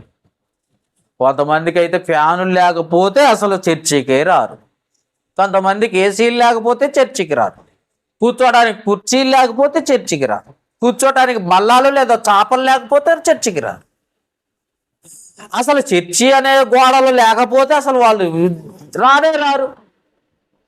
ఒకప్పుడు ఆదిమ సంఘం ఇంటింటా రొట్టె విరిస్తే ఇలా చర్చీలు కావాలా, పెద్దవి కావాలా, పెద్దవి కావాలా, మామూలువి కావు. అలా ఉంటే బాగా ఆకర్షితులై దాని ముందు నుంచొని సెల్ఫీలు దిగుతారు. సెల్ఫీలు, పలానా చోటకి వెళ్ళాను సెల్ఫీ. దుర్మార్గమైన స్థితిలో ఉన్నారు ఈనాటి క్రైస్తవులు. లాజరు కంటే దరిద్రులు ఈనాడు ఉన్నారా? అలా ఉండి కూడా దేవుణ్ణి ప్రేమించాడు లాజరు. అలా ఉండి కూడా దేవుణ్ణి విడిచిపెట్టకుండా బ్రతికాడు లాజరు. చూద్దాం ఒకసారి మార్కు సువార్త 12వ అధ్యాయం. మార్కు సువార్త 12వ అధ్యాయము 29-30 వచనాలు జాగ్రత్తగా చూద్దాం.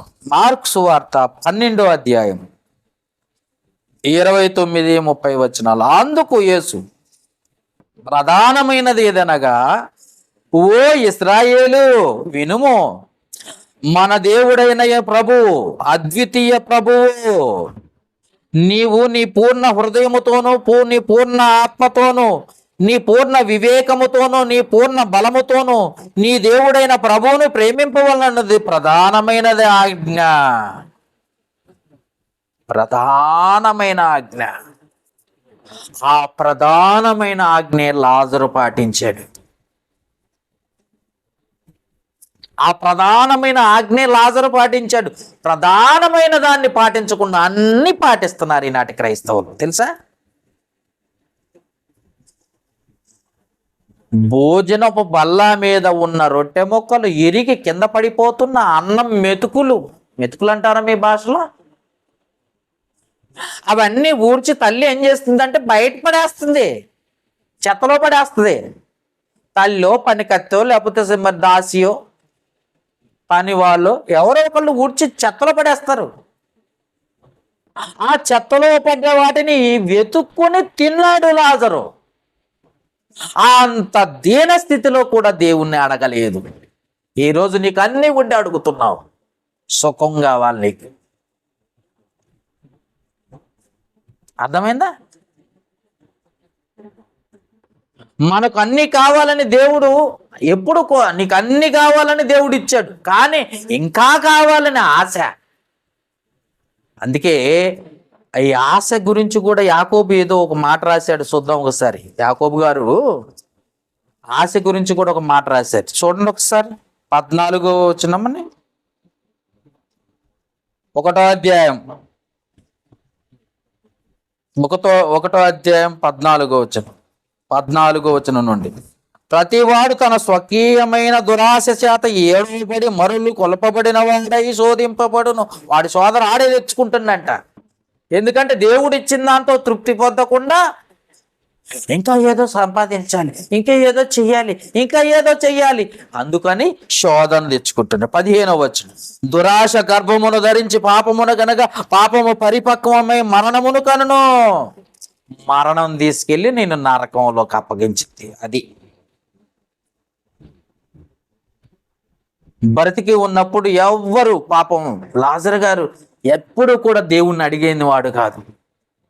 ఏ రోజు కూడా ఆరోగ్యం గురించి అడిగిన వాడు కాదు. మనమైతే ఏం చేస్తామో తెలుసా? మనం దేవునికి చెయ్యం, రాం. బాగా గుర్తుపెట్టుకోండి, మనం దేవునికి ఇవ్వం, చెయ్యం, రాం. లాజర్ లాంటి వాళ్ళం కాదు మనం. లాజర్ దేవుని కోసం రోడ్డు మీదకి వచ్చేసాడు. లాజరు దేవుని కోసం రోడ్డు మీదకి వచ్చేసాడు. అన్ని పోగొట్టుకొని, ఆరోగ్యం పోగొట్టుకొని రోడ్డు మీదకి వస్తే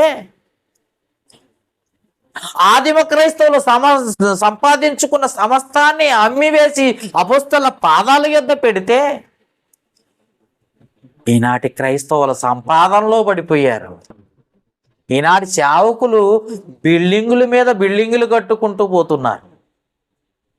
ఈనాటి సేవకులు బిల్డింగుల మీద బిల్డింగులు కట్టుకుంటూ పోతున్నారు. విశ్వాసులు వాటి మీద ఇంకా ఒకటి వెళ్ళిపోతున్నారు. వీళ్ళు కూడా ఏమండి, మనం ఎలాంటి వారము, లాజరు ఎలాంటి వారు ఒకసారి ఆలోచించండి. లాజరు దేవుని కోసం రోడ్డు మీదకి వచ్చేసాడు. తిండి లేదు, ఆరోగ్యం లేదు, ఏ రోజు కూడా దేవుణ్ణి అడిగింది లేదు. బ్రతికుంటే దేవుని కోసం కష్టపడతా, బ్రతికి లేకపోతే ఒకవేళ చచ్చిపోతే పరలోకానికి వెళ్ళిపోతా. రెండు మాటలు అంతే.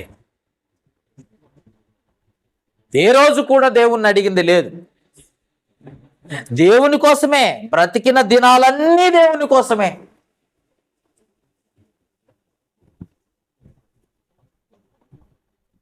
లాజరు తినే తిండి కంటే ముందు కుక్కలు వచ్చేసేయట ముందు. బాగా తెలుసుకోండి. మీరు చాలాసార్లు చూస్తూ ఉంటారు కదా, చెత్త కుప్పలో ఆ భోజన పదార్థాలు ఏమైనా మిగిలిపోయినవి పడేస్తే ముందు వచ్చే కుక్కలే. మనం చూస్తూ ఉంటాం, టీవీల్లోనూ అక్కడిక్కడ చూస్తూ ఉంటాం, వార్తల్లో. లాజరు తిండి కంటే ముందు కుక్కలు తినేసేయట. రాజుగారు ఆ ధనవంతుని బల్లా మీద నుండి ప్రతిరోజు రొట్టె ముక్కలు పడతాయని కూడా గ్యారంటీ లేదు. ధనవంతుడు భోజనపు బల్లా మీద ప్రతిరోజు రొట్టె ముక్కలు పడతాయన్నది కూడా గ్యారంటీ లేదు. పడతాయో లేదో కూడా తెలియదు. బ్రతికి ఉన్నప్పుడు ఎవ్వరూ లేరు పాపం లాజరు గారికి. చనిపోతే తెలిసింది, దేవదూతలు వచ్చారు. లాజరు బ్రతికున్న రోజు ఏ రోజు ఎవడు కూడా పట్టించుకోలేదు. లాజర్ను గురించి పట్టించుకున్న వాడే లేడు. అయ్యో పాపం అనేవాడే లేడు. ధనవంతుడే లేడు. ఎదురుగా ఉన్న ధనవంతుడు వాకిట ఉన్నా లాజర్ని పట్టించుకున్నాడు, పాపాన పోలేదట ఏ రోజు కూడా.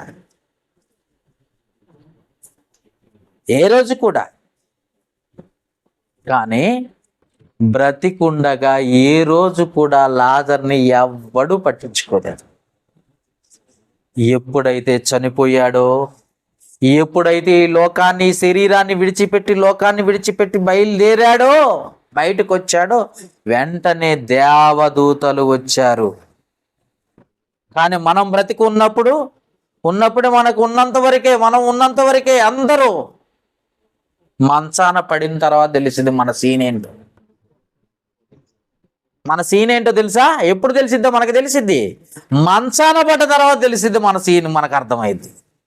చాలా మందికి తెలుస్తూనే ఉంటది. చాలా మంది పడిపోయిన వాళ్ళు, అప్పటిదాకా చర్చి అంటే ఏంటో తెలియని వాళ్ళు, అప్పటిదాకా బైబిల్ అంటే ఏంటో తెలియని వాళ్ళు, అప్పటిదాకా దేవుడు అంటే తెలియని వాళ్ళు బైబిల్ నెత్తి కింద పెట్టుకుంటారు. అప్పుడు తల కింద తలగడగా పెట్టుకుంటారు బైబిల్. అప్పుడు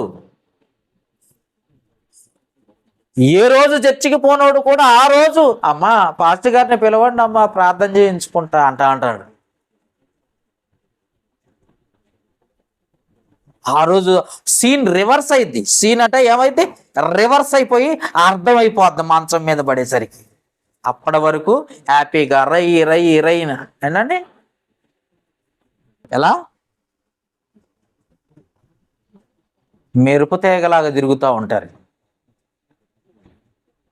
మెరుపు తీగలాగా ఒక్కసారి కనపడిపోమ్మా మెరుపు తీగ అనగానే రైమని వచ్చి రైమని వెళ్ళిపోయిందంట.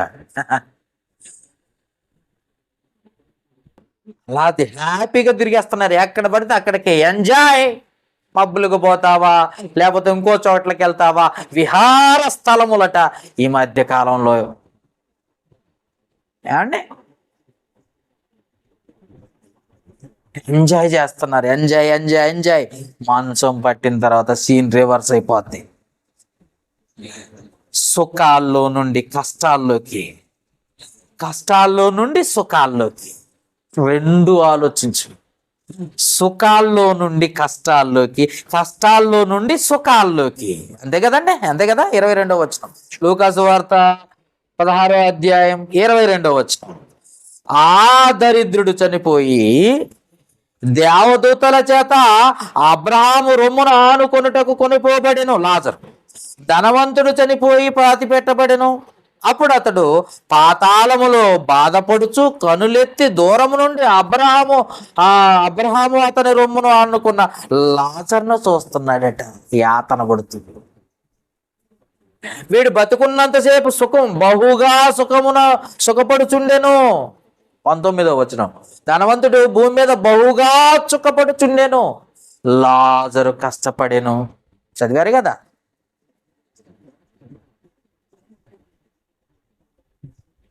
వెంటనే సీన్లు రివర్స్ అయిపోయినాయి వీళ్ళిద్దరే. మన సీన్లు కూడా రివర్స్ అవుతాయి. పాస్టర్లైనా కానీ విశ్వాసులైనా సరే. డబ్బు పేరు ప్రఖ్యాతలు, డబ్బు పేరు అనుకుంటా సంపాదనలో పడిపోయి మొత్తం సీన్ రివర్స్ అయిన దాకా తెచ్చుకుంటున్నారు ఈరోజు. ఒరే బాబు, అది బాగా భయంకరమైన బాధాకరమైన స్థలం అని తండ్రి రాయించాడు. పాత నిబంధనలో కుమారుడైన యేసుక్రీస్తు క్రొత్త నిబంధనలో ఎన్నోసార్లు చెప్పాడు. ఎవరైనా వింటున్నారా? పోనీ సీన్ రివర్స్ అయింది. ప్రతి వాడికి రివర్స్ అవుద్ది. వాడు దేవుని నమ్మినవాడా, దేవుని నమ్మనవాడా కాదు, ప్రతి వానికి రివర్సే. సుఖంగా బ్రతికితేనేమో కష్టాల్లోకి, కష్టాలు అనుభవించి బ్రతికి చచ్చిపోతేనేమో సుఖాల్లోకి. అంతే కదా. ఎందుకనంటే బ్రతికుండగా దేవుడు అస్సలు గుర్తురాడు ఆదివారం తప్ప. యోబు గ్రంథము 21వ అధ్యాయం ఎలా గడుపుతున్నారో చూడండి ఒకసారి. యోబు గ్రంథము 21వ అధ్యాయము 13వ వచనము. యోబు గ్రంథము 21వ అధ్యాయము 13వ వచనం. వారు శ్రేయస్సు కలిగి తమ దినములు గడుపుదురు, ఒక్క క్షణములోనే పాతాళమునకు దిగుదురు. భూమి మీద ఉండగా శ్రేయస్. ఏసీలో నుండి బయటికి రాడు. అంటే కష్టం అంటే తెలియదు. మా ఊడికండి కష్టం అంటే తెలియకుండా పెంచానండి. వాడు చాలా కష్టాలు అనుభవిస్తాడు. సుఖంగా పెంచుతావా, కష్టంగా పెంచుతావా? కష్టాల్లో నుండే కదా సుఖాల్లోకి పోవాలి. పెద్దలు ఏం చెప్పారు? ముందు కష్టపడు, తర్వాత సుఖపడు అని చెప్పారు. దేవుడు ఏం చెప్పాడు? నువ్వు ఈ భూమి మీద కష్టపడు, తర్వాత పరలోకంలో సుఖపడు అని చెప్పాడు. ఇక్కడ పెద్దలు చెప్పినా, అక్కడ పరలోకపు తండ్రి చెప్పినా ఒకటే మాట.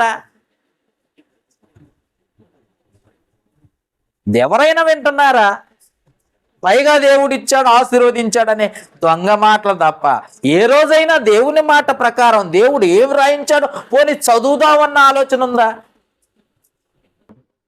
ఎంత సున్నితంగా చెప్పినా, ఎంత గట్టిగా చెప్పినా, ఎన్ని రకాలుగా యేసు ప్రభు మొహమాటం లేకుండా చెప్పినా విన్నవాడు ఆ రోజు లేడు, ఈనాటి క్రైస్తవుల్లో కూడా లేరు. పైగా దేవుడి పేరు చెప్తున్నారు. దేవుడు దీవించాడు, దేవుడు ఆశీర్వదించాడు. ఒకవేళ ఇవ్వలేదనుకో, దేవుడా ఎందుకు ఇవ్వవు? అబ్రహామును దీవించిన దేవుడవు, నన్నెందుకు దీవించవు అని అడుగుతున్నారే తప్ప లాజరు అడగలేదే. లాజరు కోసం బ్రతుకుండగా ఎవడు రాలేదే. చనిపోతే దేవదూతలు వచ్చి ఎత్తుకుని ఆకాశములోకి అండి దేవదూతలు తీసుకొని పోయి అబ్రహాము రొమ్మున ఆనుకునే విధంగా కూర్చోబెట్టాయే. ఎందుకని? కష్టపడ్డాడు గనుక, ఏది అడగలేదు గనుక. పరలోకం తప్ప ఆయన గురి ఏమీ లేదు గనుక. అలాంటి ఆలోచన ఎవరికైనా ఉందా? ఈనాటి క్రైస్తవుల్లో చూడండి, ఏ సంఘంలోనైనా చూడండి, ఏ విశ్వాసలోనైనా చూడండి, ఇంకా కావాలి, ఇంకా కావాలి. దేవా దయచేయి, మా కష్టాలు తొలగించు. క్రైస్తవుడైనందుకే బాధ అనుభవించాలి, కష్టాలు అనుభవించాలంటే అసలు క్రైస్తవుడైతే బాధలు ఉండవంట. ఎవడో చెప్పాడు. క్రైస్తవుడు అయితేనే బాధలు కష్టాలు, క్రైస్తవుడు అయితేనే బాధలు కష్టాలు. స్టెఫన్ అయితే ప్రాణాలు పోగొట్టుకున్నాడు, అనేకులు ప్రాణాలు పోగొట్టుకున్నారు క్రైస్తవులు అయినందుకే. లేదు లేదు మేము మాత్రం బాగా సుఖపడతామంటే సీన్ రివర్స్ అయిపోద్ది. జాగ్రత్త. శ్రేయస్సు కలిగి తమ దినములు గడుపుదు, ఒక్క క్షణములోనే పాతాళానికి దిగిపోదు. తర్వాత జీవితం తల్లకిందులైపోయిద్దట. బతికుండగా బాగా బ్రతికి కారుల్లోనూ ఏసీలోనూ ఉండి చచ్చిపోయిన తర్వాత తల్లకిందులైపోయిందంట.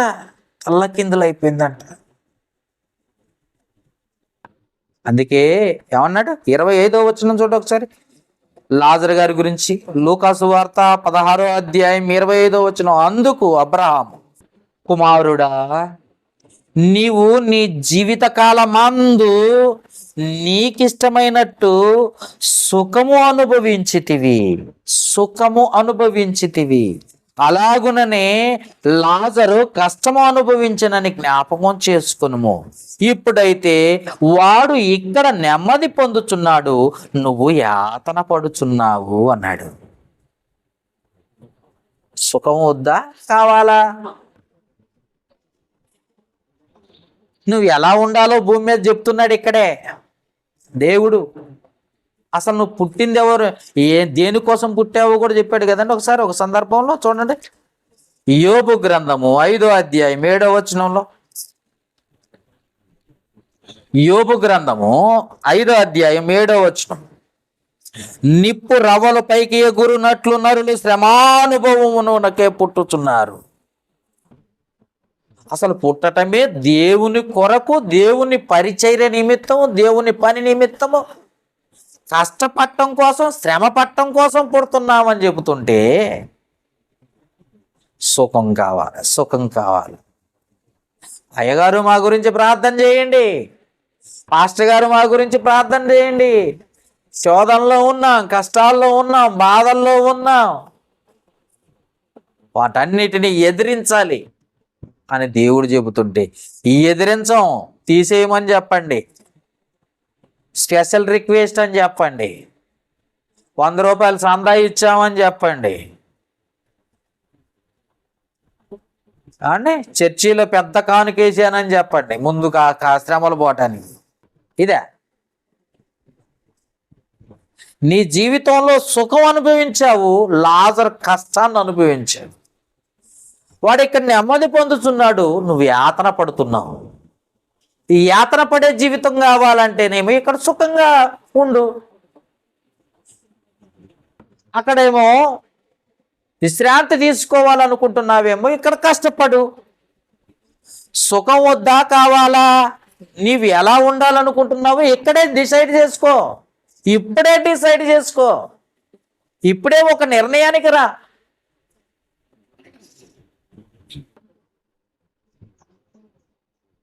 ఏమండి? అర్థమైందా? కొంతమంది తల్లిదండ్రుల కోసం బ్రతుకుతున్నాము, లేకపోతే ఇంకొకళ్ళ కోసం బ్రతుకుతున్నాము, ఫ్యాన్స్ కోసం బ్రతుకుతారు. ఏమండి? చిరంజీవి కోసం, ఎవరి కోసం బ్రతికే చచ్చిపోయే వాళ్ళు కూడా ఉన్నారు. వాళ్ళు బ్యానర్లు కట్టి రకరకాల మనుషులు ఉన్నారు. కానీ దేవుని కోసం బ్రతకాలన్న సంగతి మర్చిపోయారు చాలా మంది. దేవుని కోసం కష్టపడాలన్న సంగతే మర్చిపోయారు చాలా మంది.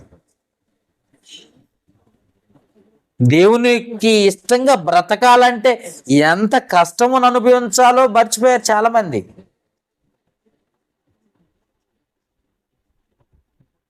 అర్థమైందా?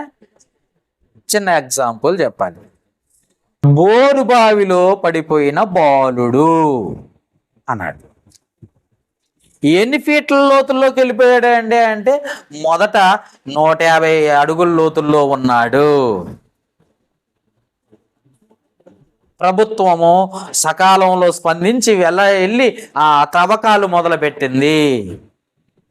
తవ్వకాలు మొదలుపెట్టిన తర్వాత బోరుబావిలో ఉన్న బాలుడు జరజరమని జారుకుంటూ 250 అడుగుల లోతులోకి వెళ్ళిపోయాడు. అర్థమైందా? 250 అడుగుల లోతుల్లోకి వెళ్ళిపోయాడు. 200 నుండి 300లోకి, 300లో నుండి 400లోకి వెళ్ళిపోతున్నాడు. అప్పుడు కష్టపడ్డా బ్రతుకుతాడా అంటే చాలా సమయాల్లో చనిపోయిన వారిని, మృతులైన వారినే తీశారు తప్ప బ్రతికున్న వారిని తీసిన ఒక సత్యం అనేది లేదు, ఒక నిజం అనేది లేదు. బోరు బావిలో పడి లోతుగా వెళ్ళిపోయిన వాడిని తీశారు, కానీ మృతుల్ని తీశారు, చనిపోయిన వారినే తీశారే తప్ప బ్రతికిన వాడు లేడు. మీకు తెలిసింది.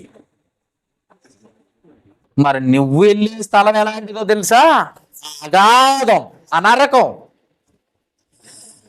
లక్షల అడుగుల లోతుల్లో ఉందంటది. భయంకరమైన లోతు, లక్షల అడుగుల లోతు, మహాభయంకరమైన నరకం అది.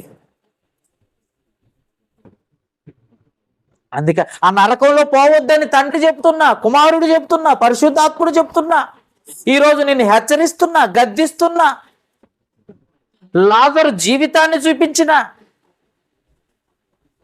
సుఖం సుఖం సుఖం. ఈ లోకంలో బాగా బ్రతకాలంటే ప్రభుత్వ ఉద్యోగం కావాలా.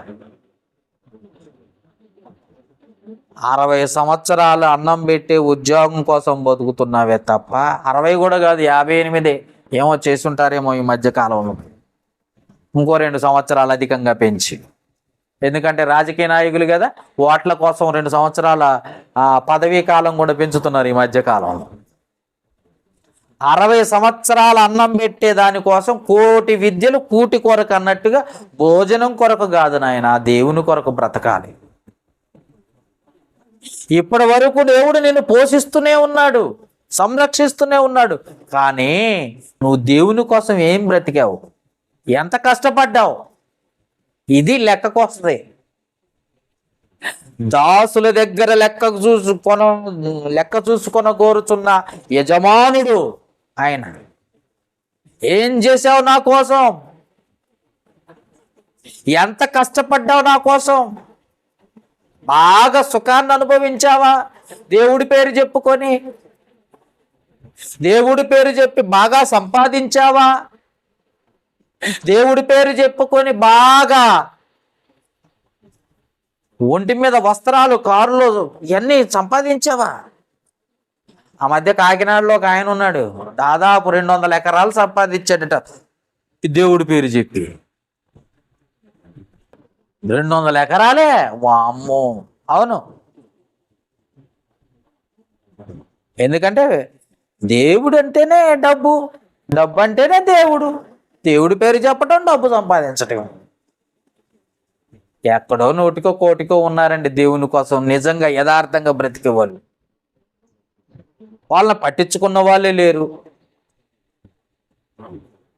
నిజంగా కష్టపడి సంఘాలను కట్టించుకున్న కట్టే వాళ్ళని, కష్టపడి సంఘాలని నిలవబెట్టే వాళ్ళని, ఈ టీవీ కార్యక్రమం వాళ్ళు వీళ్ళు చక్కగా మా దగ్గర రండి, మా దగ్గర రండి, మేము పెద్ద పెద్ద పాస్టర్లం అని చెప్పేసి అటు లాక్కుపోయే వాళ్ళు కొందరైతే ఏనాడు కూడా కష్టపడని వాడి దగ్గరికి సాతాను నడిపిస్తుంది. చూడండి ఒకసారి ఆలోచించండి. అందుకే ఈ లోకంలో కష్టపడాలి, ఈ లోకంలో కష్టాన్ని అనుభవించాలి, ఈ లోకంలో ఆరోగ్యం బాగలేకపోయినా పర్వాలేదు, ఈరోజు నాకు ఇది కావాలని అడగకపోయినా పర్వాలేదు. ఈ లోకం శాశ్వతం కాదు. అబ్రహాము డేరాల్లో జీవించాడు, ఇస్సాకు డేరాల్లో జీవించాడు, గుడారాల్లో, మన భాషలో చెప్పాలంటే. ఒక దేశాన్నే ఇస్తే గుడారాల్లో నివసిస్తున్నామేంటి అబ్రహాం అంటే, ఇది శాశ్వతం కాదని నాకు తెలుసు తండ్రి అన్నాడు. ఏది శాశ్వతం కాదు, ఈ లోకం శాశ్వతం కాదు. చదవండి ఒకసారి, మీకు కూడా తెలిసింది కదా. కీర్తనల గ్రంథము 90వ అధ్యాయం, కీర్తనల గ్రంథము 90వ అధ్యాయము. భూమి మీద ఉంచుతాడా దేవుడు? ఉంచుతాడు అనుకుంటున్నారా? చూడండి ఒకసారి, 90వ అధ్యాయం 3వ వచనం.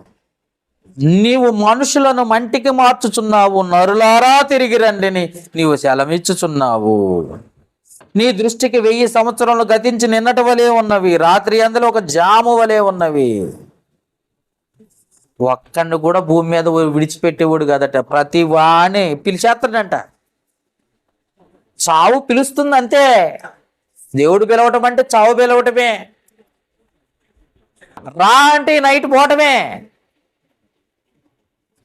నేను అది సంపాదించాలి, ఇది సంపాదించాలి, గవర్నమెంట్ ఉద్యోగం సంపాదించాలి, ఏం లేవు. కాబట్టి గుర్తుపెట్టు,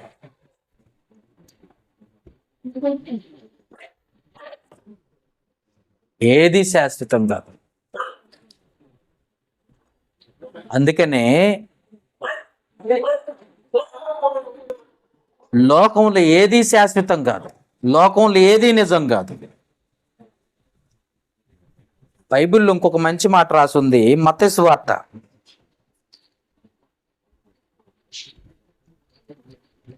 18వ అధ్యాయం,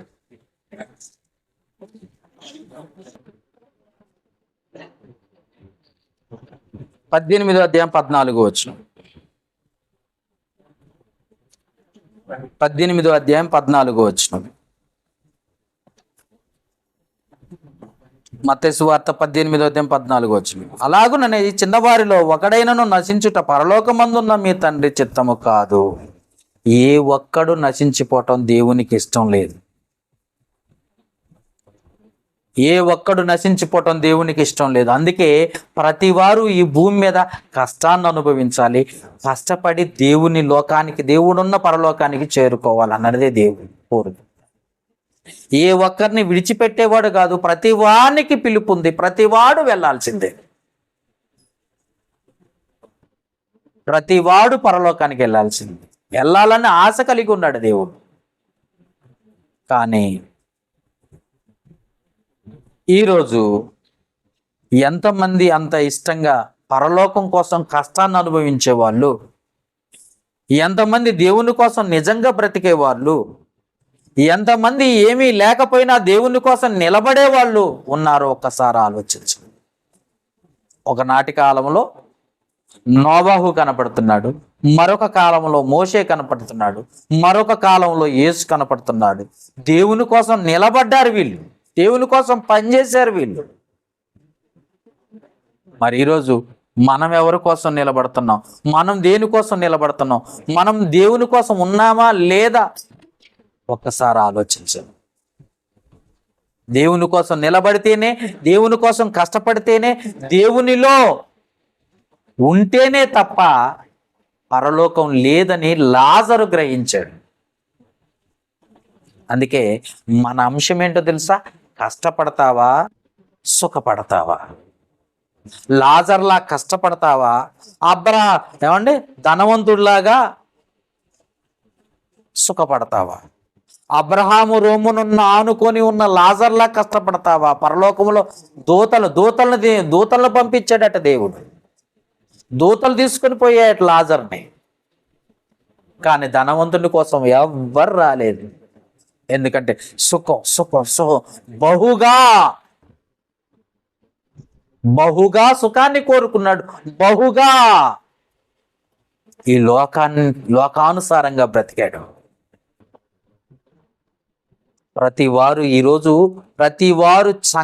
ప్రతి సంఘానికి వెళ్ళే విశ్వాసులు మొదలుకొని సంఘంలో బోధించే సేవకుల వరకు కూడా సుఖాన్ని బోధిస్తున్నారే తప్ప దేవుడు కష్టపడమన్నాడు అని బోధించే వాళ్ళు కరువైపోయారు. కష్టపడితేనే పరలోకం వస్తుందని బోధించే వాళ్ళు కరువైపోయారు. కష్టపడితేనే దేవుడు దీవిస్తాడు, కష్టపడితేనే దేవుడు జీతం ఇస్తాడన్న సంగతి చెప్పటం మర్చిపోయారు సేవకులు.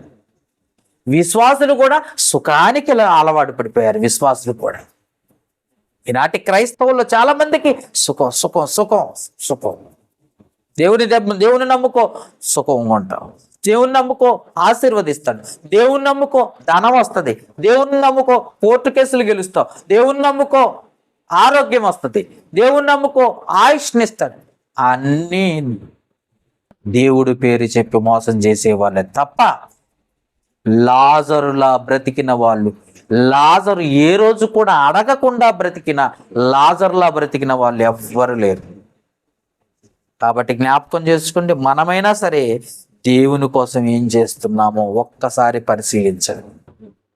చాలా దగ్గరగా చూస్తున్నాడు దేవుడు అన్న సంగతి కూడా మర్చిపోకండి. ఏ రోజు ఏ రంగు బట్టలు వేసుకుంటున్నావో కూడా చూస్తున్నాడు అన్న సంగతి మర్చిపోకండి.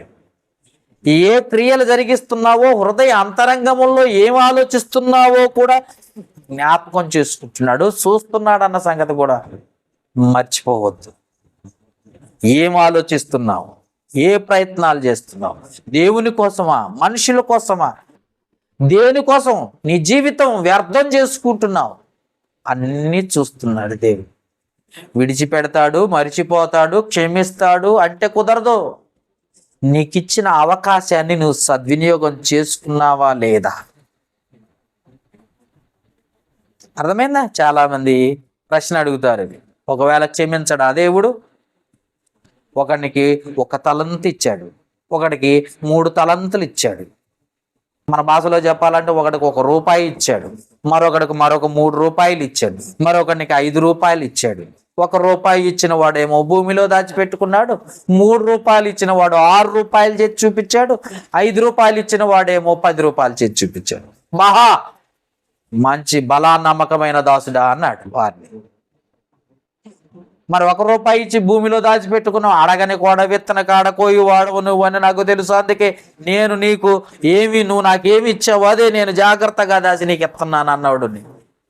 పనికి మాలిన దాసుడా అన్నాడు. కాబట్టి జ్ఞాపకం చేసుకోండి, నీకిచ్చిన తలాంతు, నీకిచ్చిన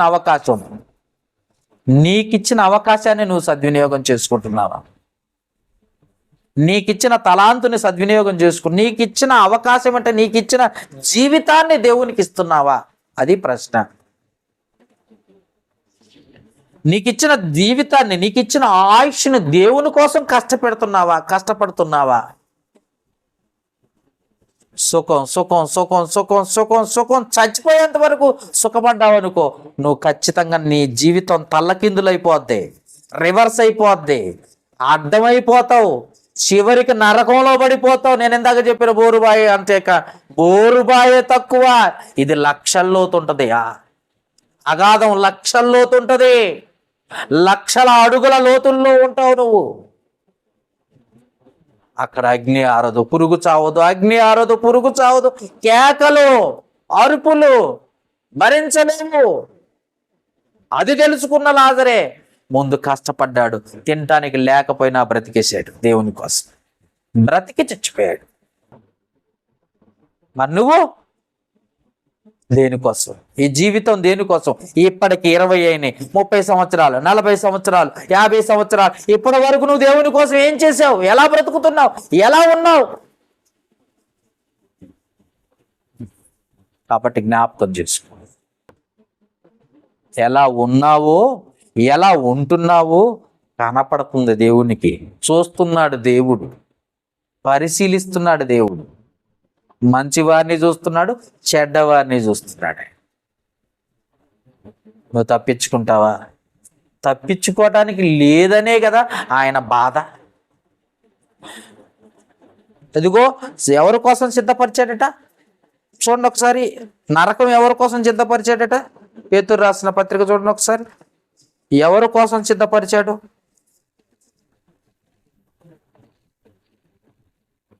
పేతురు రాసిన 2వ పత్రిక 2వ అధ్యాయం